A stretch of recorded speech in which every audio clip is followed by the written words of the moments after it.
नमस्कार दोस्तों, मैं विनय दुबे मुंबई से एक बार फिर आपके सामने हाजिर हूं आईना बनकर। मैं वो आईना हूं जिसमें आपकी हकीकत से आपको मैं रूबरू कराने की कोशिश करता हूं। मैं वो आईना हूं जिसकी दृश्य को देखने के बाद आपको थोड़ी सी तकलीफ हो सकती है। लेकिन शुरू करूंगा उस बात से जो आज सबसे ज़्यादा चर्चा का विषय है, यहाँ तक कि उस पर संज्ञान लेने की ज़रूरत है। हमारे देश के अंदर मुसलमान कौम यानी कि इस्लाम पसंद जो लोग हैं वो दूसरे नंबर के धर्म पे आते हैं। पहले नंबर पर हिंदू समाज है जो कि भारत की सबसे बड़ी आबादी है। उसके बाद मुसलमान का नंबर आता है जो कि दूसरे नंबर पर सबसे बड़ी आबादी के तौर पर जाने जाते हैं। लेकिन अगर विश्व की बात करें तो विश्व में सबसे ज़्यादा तेजी से बढ़ने वाला जो धर्म है वो है इस्लाम। उसके बावजूद भी पूरे विश्व की जो कम्युनिटीज़ हैं, दूसरे धर्म के लोग हैं, वो इसी कौम के पीछे पड़े हुए हैं। ताज़ा उदाहरण फ़लस्तीन को ले सकते हैं। आप अगर एक मुसलमान हैं तो मैं जानता हूं, जहां तक मुझे जानकारी है, यार आप भी इस बात को कबूल करेंगे कि इस्लाम में 5 वक्त की नमाज होती है। लेकिन मैं आपको बताते हुए मुझे बहुत दुख हो रहा है कि फ़लस्तीन एकमात्र ऐसी जगह है, एकमात्र ऐसा देश है जहां पर इस्लाम पसंद लोग दिन में 6 बार नमाज करते हैं। जी, फजर से लेकर ईशा तक की नमाज वहाँ पर पूरे विश्व में की जाती है, लेकिन फ़लस्तीन एक ऐसा जगह है जहाँ पर रोज़ जनाजे की नमाज की जाती है। यानी कि वहाँ पर हत्याएं, मृत्यु इस लेवल पर हैं, इजराइल द्वारा क्रूरता इस लेवल पर है कि वहाँ पर हर दिन 5 वक्त के नमाज के बाद छठवीं जो नमाज की जाती है वो है जनाजे की। ज़मीन कम पड़ रही हैं लोगों को दफनाने के लिए, इतनी लाशें फ़लस्तीन की ज़मीन पर बिछड़ी हुई हैं। ये इजराइल द्वारा ये सब कृत्य किया जा रहा है जो कि पूरे विश्व के सामने है, किसी से छुपा नहीं है। 13,000 से ज़्यादा बच्चों का कत्लेआम किया गया। बहुत सारे लोगों के साथ वहाँ पर बर्बरता की गई। प्रेग्नेंट महिलाओं के साथ में बलात्कार किए गए, गैंग रेप किए गए।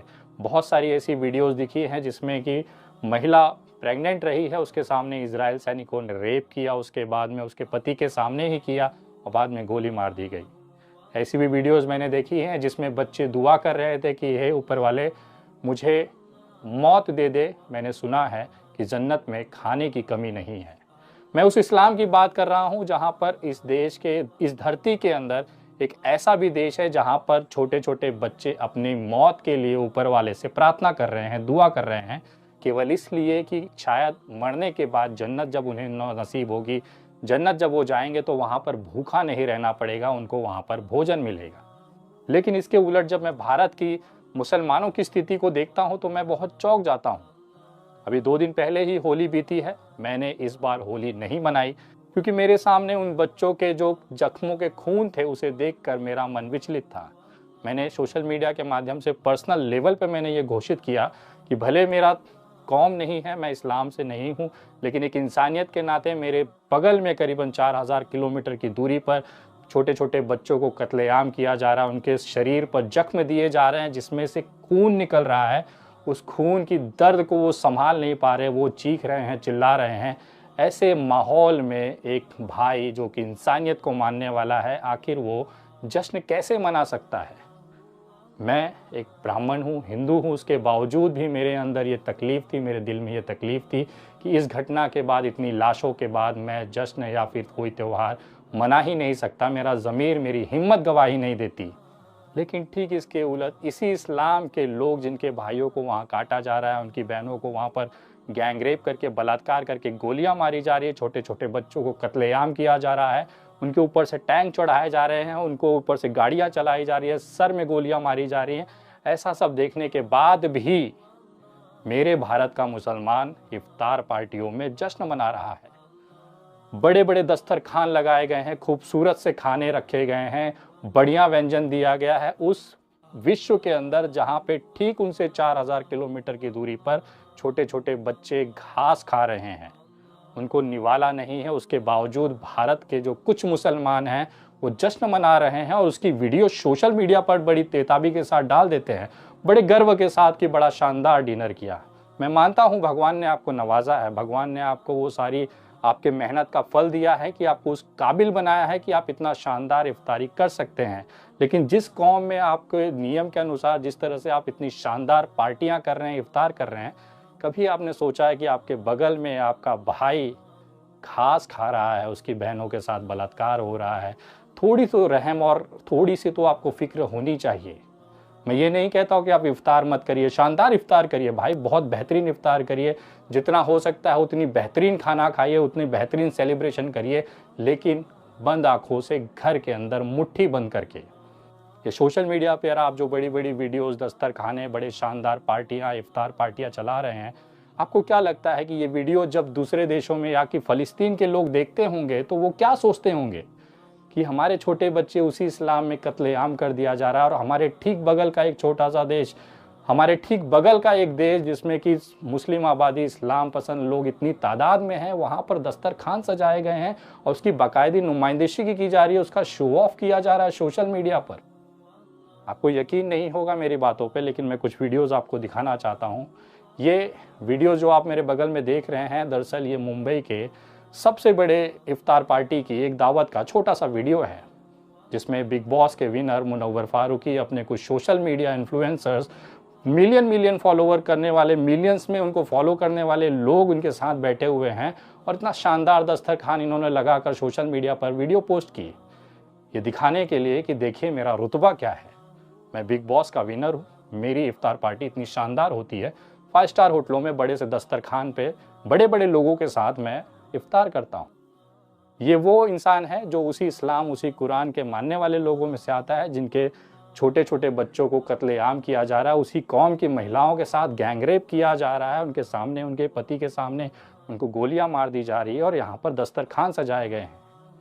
मुंबई की एक बहुत बड़ी शख्सियत है जो हर साल इफ्तार पार्टी करती है, मुंबई के ताज होटल में वो पार्टियाँ होती हैं, बहुत बड़े बड़े सेलिब्रिटीज़ वहाँ पे आते हैं। मैं ये पूछता हूँ कि अगर इस बार केवल फ़लस्तीन के नाम पर ये पार्टियाँ, इफ्तार नहीं की गई होती तो क्या ऊपर वाला नाराज़ हो जाता? क्या आपका रमज़ान कबूल नहीं होता? क्या आपका रोज़ा कबूल नहीं होता? करिए पार्टी, लेकिन उसको एक चीज़ आपको ये करनी चाहिए थी कि इस चीज़ों को नुमाइंदगी न करके, उसको शो ऑफ न करके, उसे एक प्राइवेट पार्टी के तौर पर आप कर सकते थे। या तो आप ये शो ऑफ करके अपनी ताकत दिखाना चाहते हैं कि मैं कितने पैसे वाला हूँ, कितने रसूख वाला हूँ, कि मेरे यहाँ पर इफ्तार पार्टी में इतने सारे लोग आते हैं, बड़े बड़े मंत्री आते हैं, फिल्म स्टार आते हैं, बहुत सारे सेलिब्रिटीज़ आते हैं, ये मेरा कद है, ये मेरी ताकत है।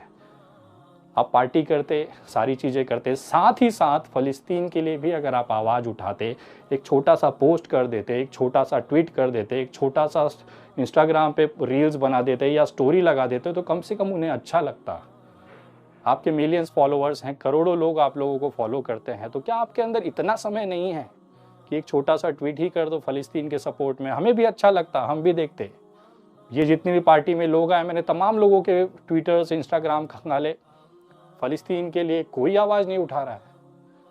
ये वो लोग हैं जो इनकी कौम से आते हैं, इनके इस्लाम से आते हैं, इनको कुरान के मानने वाले लोग हैं, लेकिन इन लोगों के पास इतना सा समय नहीं है कि अपने पड़ोसी में 4000 किलोमीटर की दूरी पर छोटे बच्चों को मारा जा रहा है, उसके लिए एक ट्वीट कर सकें, एक इंस्टाग्राम पे पोस्ट डाल सकें।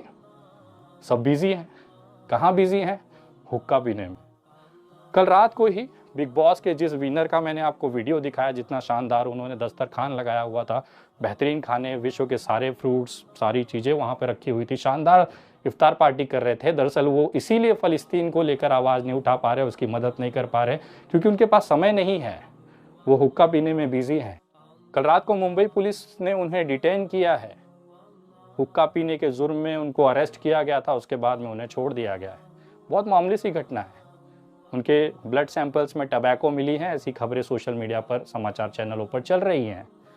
मैं समझ सकता हूँ हुक्का पीने में आपको बहुत समय बिजी हो जाते हैं, ताकि आप सोशल मीडिया पर जाके आप रील्स बना सकते हैं, आप गानों की अपना कमर मटका सकते हैं, लचीली कमरिया का झटका दिखा सकते हैं, नए नए स्टंट दिखा सकते हैं, गाड़ियाँ दिखा सकते हैं, करोड़ों रुपए का अपना आलीशान ज़िंदगी दिखा सकते हैं, लेकिन आपके पास वक्त नहीं है फ़लस्तीन के उन बच्चों के लिए 2 शब्द कहने का।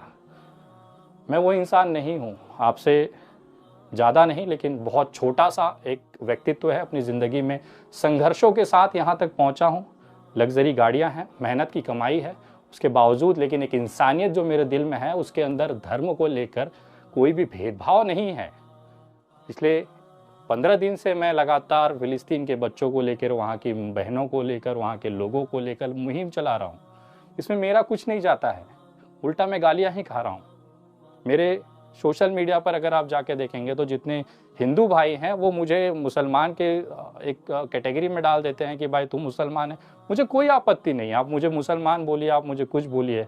अगर मेरी इस मेहनत से किसी छोटे से बच्चे के पेट में निवाला जाता है, किसी बहन का शरीर पे कपड़ा चला जाता है, किसी बुजुर्ग की दवाई लग जाती है, या किसी की चोट पर मरहम लग जाता है ना, तो मैं ऐसे बदनाम होने के लिए तैयार हूँ। मेरा ज़मीर अभी तक मरा नहीं है। मैं आज भी इंसान और इंसानियत को तवज्जो देता हूँ। मेरे लिए धर्म दूसरे नंबर पर आता है। मैं पूजा पाठ करता हूँ, मंदिर मैंने खुद बनवाए हैं, वहाँ पर जाके मेरी पूजा पाठ मैं करता हूँ, रेगुलर करता हूँ। उसके बावजूद भी जब भी किसी इंसान के ऊपर दिक्कत आती है, वो किसी भी धर्म का हो, किसी भी जात का हो, मुझे कोई आपत्ति नहीं है। मैं उसकी मदद करने में पीछे नहीं होता हूँ। मेरे नवरात्र में, पूरे रमज़ान में मैं लगातार सड़कों पर निकल कर लोगों को राशन की किटें, पैसे और सारी चीज़ों से मदद करता हूँ, ताकि उसको थोड़ा सा सुकून मिले। आप लोगों को तो इतनी बड़ी बड़ी शानदार ताज होटल्स में पार्टियां कर रहे हैं, उसके बावजूद आपके पास इतना वक्त नहीं है कि चलो आप मत मदद करो यार। कम से कम एक छोटा सा ट्वीट ही कर दो, इंस्टाग्राम पे सपोर्ट के लिए आवाज़ ही उठा लो। आपके मिलियन फॉलोअर्स हैं, ये मैसेज उन मिलियन लोगों तक जाएगा, ताकि विश्व के अंदर एक ये संदेश जाएगा कि हाँ, भारत का भी मुसलमान फ़लस्तीन की स्थिति को लेकर चिंतित है। मैंने जब अपील की थी तो ग्रामीण इलाकों के जो छोटे छोटे से शहरों में, छोटे छोटे से गाँव में रह रहे लोग हैं, उन्होंने आगे आकर मदद करने के लिए इस मुहिम से जुड़े। लेकिन जब मैं देखता हूँ इन तमाम करोड़पति मुसलमानों को, नेताओं को, इन बड़े बड़े celebrity, social media influencers, million followers वाले लोगों को, इनको किसी को नहीं पड़ा है यार। आपके कौम के बच्चे मर रहे हैं, आपके कौम के महिलाओं के साथ, बहनों के साथ बलात्कार किया जा रहा है, थोड़ा भी रहम नहीं है आपके दिल के अंदर। खैर, वो आपकी ज़िंदगी है। मैं ज़रूरी नहीं है कि हर इंसान मदद करता हो सकता है उन्होंने मदद की हो लेकिन सोशल मीडिया पे नहीं बताई हो। अगर ऐसा है तो मैं उनका दिल से सम्मान करता हूँ। मेरा इस वीडियो बनाने का मकसद किसी को ठेस पहुँचाना या किसी को नीचा दिखाना नहीं है। मैं सिर्फ ये चाहता हूँ कि अगर इस वीडियो के बाद अगर आपका ज़मीर जाग जाए तो समझिए कि मेरा ये वीडियो बनाना सफल है। मुसलमानों को गाली देने वाले, मुसलमानों को उल्टा सीधा कहने वाले, हमेशा बदनाम करने वाले लोगों को आप गले लगा लेते हो। कैसा आपका ज़मीर अलाउ करता है? कैसे? अभी एक बाबा सिद्दीकी जी का इफ्तार पार्टी हुआ मुंबई के अंदर। वहाँ पर अदा शर्मा, जो कि केरला फाइल्स की जो एक्ट्रेस रही है, जिन्होंने बताया कि कैसे 33,000 मुसलमानों को कन्वर्ट करने के लिए उनकी लड़कियों को ले जाके ISIS से ज्वाइन करा के ऐसी एक प्रोपोगेंडा मूवी बनाई। लगातार वो सोशल मीडिया पर आग उगलती रही, मुसलमानों के खिलाफ भड़काऊ बयान देती रही, उनको नीचा दिखाने का कोई कारण नहीं देखा। ऐसे अदा शर्मा जैसे लोगों को, जिन्होंने पूरे विश्व के अंदर भारत को रिप्रेजेंट करते हुए ये दिखाया कि भारतीय मुसलमानों एक्चुअली वो ज़मीन, अपने वतन, अपने मिट्टी के वफादार नहीं हैं। उनके लिए इस्लाम के अंदर केवल हिंदू महिलाएं जो बच्चियां हैं उनको कन्वर्ट कराना है, उनके साथ बलात्कार करना है, उनको आतंकवादी बनाना है। इस तरह का प्रोपोगेंडा कितने महीनों तक इसी अदा शर्मा ने चलाया। उसके बाद बाबा सिद्दीकी जी की पार्टी में उन्हें गले लगाकर उनका वेलकम किया जाता है मुस्लिम बड़ी सेलिब्रिटी द्वारा। मुझे समझ नहीं आता कि मैं इस चीज़ों को किस तरह से देखूं। क्या ये केवल सिर्फ एक बनावटी लोग हैं, या इनका एक प्रोपोगेंडा वाला चेहरा है, या फिर एक दोगला चेहरा है? ये समाज के लिए, अपने धर्म के लिए जब उनको फ़ायदा लेना होता है तो ये हिजाब पहन के आ जाएंगे, अपने आप को इस्लामिक दिखाएंगे, और जैसे ही इनका प्रोपोगेंडा या इनका मकसद पूरा हो जाएगा तो भले इस्लाम को कत्लेआम करने वाले लोग हों, उनके हाथों में बच्चों के, छोटे छोटे बच्चों के खून रंगे हो, ये उनको गले लगा कर स्वागत करेंगे। मुझे शर्म आता है कि आखिर ऐसे लोग कैसे जिंदा रह पाते, अपने ज़मीर को कैसे देखते हैं, अपने आप को आईने में कैसे देख पाते होंगे। विनय दुबे इतना कमज़ोर ज़मीर का इंसान नहीं है। मैं आपके कौम से नहीं आता, आपके धर्म से नहीं आता। मेरा सनातन धर्म मुझे ये दिखाता है कि पूरा विश्व एक परिवार है। वासुदेव कुटुंबकम करके एक हमारी थ्योरी है जिस पे मैं काम करता हूँ। मेरे लिए आँख से आंसू निकलने वाला व्यक्ति के आंसू पोंछना सबसे ज़रूरी है, भले वो किसी भी जात, किसी भी धर्म का हो। मैं उस इंसानियत को मानता हूँ और मैं कभी उस इंसान के साथ नहीं खड़ा हो सकता जिसके हाथों में खून लगा हो, किसी भी इंसान का। वो खून किसी भी मजहब के इंसान का हो, किसी भी जात के इंसान का हो, मेरे लिए वो मायने नहीं रखता। आप होंगे करोड़पति, आप होंगे अरबपति, आप होंगे विश्व के सबसे ताकतवर इंसान, मैं आप जैसे लोगों को जूते के नीचे रखूंगा जिसके हाथों में किसी भी इंसान के हत्या का खून लगा हो। मैं नहीं बर्दाश्त कर सकता ऐसे लोग। मैं नहीं देख सकता उन लोगों को जिन्होंने इंसानियत का कत्लेआम किया है। हाथ मिलाना, गले मिलाना तो बहुत दूर की बात है। राजनीतिक तौर पर हम लड़ते रहेंगे, एक दूसरे के साथ वैचारिक मतभेद रख सकते हैं, लेकिन ज़मीर जिंदा रखना बहुत ज़रूरी है। मैं फ़लस्तीन के लिए लगातार मदद की अपील कर रहा हूँ, लगातार फ़लस्तीन एम्बेसी यूनाइटेड नेशन से कोऑर्डिनेट कर रहा हूँ और वहाँ पर जो भी मुमकिन मदद है वो कर सकता हूँ। लेकिन ये राह इतनी आसान नहीं है। बहुत सारे लोग जिनको ये पसंद नहीं आ रहा है कि मैं फ़लस्तीन के बच्चों के लिए निवालों की व्यवस्था कर रहा हूँ, वहाँ पे चोट लगे इंसानों के घाव पर मरहम की व्यवस्था कर रहा हूँ, वो लगातार मेरा बैंक अकाउंट रिपोर्ट्स करा रहे हैं और मेरे अकाउंट्स को फ्रीज़ करा रहे हैं। शुरुआती के कुछ घंटे ही वो अकाउंट चले जिसमें मैंने आपसे अपील मदद करने के लिए निवेदन किया, उसके बाद वो अकाउंट फ्रीज़ कर दिए गए। मैं लगातार डॉक्यूमेंटेशन और पेपर वर्क कर रहा हूँ ताकि वो अकाउंट्स खुल जाए। अगर आप भी फ़िलिस्तीन के इस मुहिम में जुड़कर मेरे साथ मदद करना चाहते हैं, अगर आपके अंदर भी वो इंसानियत या फिर वो ज़मीर ज़िंदा है जो छोटे से मासूम बच्चों के कत्ल पे आपका दिल रो सकता है, किसी के चोट के निकले हुए खून को देखकर अगर आपको दिल में थोड़ी सी तड़प उठती है, तो इस मुहिम से जुड़िए। चाहे किसी भी माध्यम से, आप मेरा इंतज़ार मत करिए, किसी भी माध्यम से आप जाइए, किसी भी थ्रू उनको मदद पहुँचाइए, लेकिन मदद पहुँचाइए। अगर आप इस मुहिम से जुड़ना चाहते हैं तो आप मेरे UPI नंबर 9820898898 इस नंबर पर अपनी तरफ से जो भी आर्थिक मदद है वो भेज सकते हैं। अगर आप चाहें तो मेरा ये जो स्कैन कोड्स दिख रहे हैं जिसमें कि विनय दुबे नाम दिखेगा, वेरीफाइड अकाउंट है, इस पर भी आप जाके कर सकते हैं। हो सकता है जब आप ये आर्थिक मदद भेज रहे हो तो उस समय ये आपको फेल्ड दिखाए, क्योंकि बहुत सारे लोग ऐसे हैं जो नहीं चाहते हैं कि भारत से मदद फ़लस्तीन को जाए, तो वो रिपोर्ट कराकर ये बैंक अकाउंट्स को फ्रीज़ कराते रहते हैं। तो आप कोशिश करते रहिए, कुछ घंटों में, कुछ दिन में ये खुलता रहता है। तो जब भी मौका मिले आप कोशिश करिए, लगातार कोशिश करिए ताकि लोगों को ज़्यादा से ज़्यादा संख्या में इसे पहुंचाया जा सके। मैं आप तमाम लोगों को धन्यवाद करता हूं जिन्होंने भी इस मुहिम में जुड़कर आर्थिक मदद के तौर पर फ़लस्तीन के बच्चों के लिए आगे आए हैं। ऊपर वाला आपको तरक्की दे। मैं दिल से आपका आभारी हूँ कि इतने मुश्किल समय में फ़लस्तीन के लोगों के साथ आप खड़े रहे हैं।